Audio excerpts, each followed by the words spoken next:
At my father's new wedding, the label on my chest said, Housekeeper. His new spouse grinned, "You're just staff here." Can you imagine standing there? At your own father's opulent wedding, surrounded by 450 of San Francisco's elite, but you're wearing a uniform.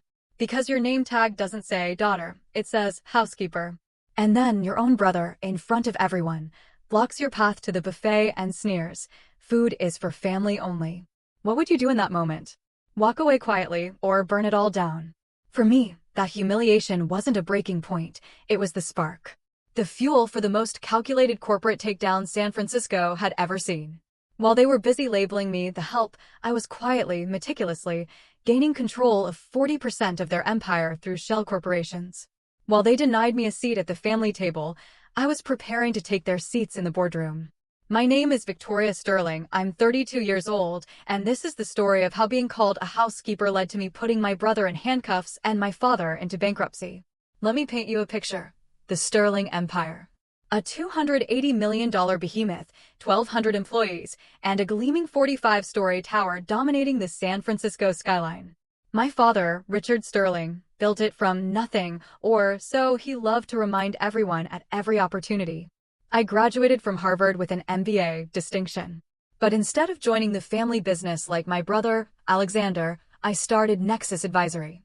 By 2023, we were pulling in $45 million annually, handling corporate restructuring for major tech companies. Not bad for what my father dismissively called Victoria's little hobby. The first real crack in my facade came Thanksgiving 2023. 23 family members gathered around the polished mahogany table in my father's Nob Hill mansion. Alexander was loudly bragging about a $50 million acquisition. Richard, my father, raised his glass, his eyes sweeping across the room until they landed on me. "At least Alexander gives me grandchildren," he announced, "and real value to the Sterling name. Some people contribute to legacy. Others just exist on the periphery."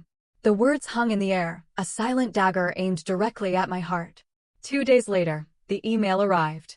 Alexander, with my father and Cassandra, his new wife, CC'd, wrote, "Stop pretending your little consulting firm matters.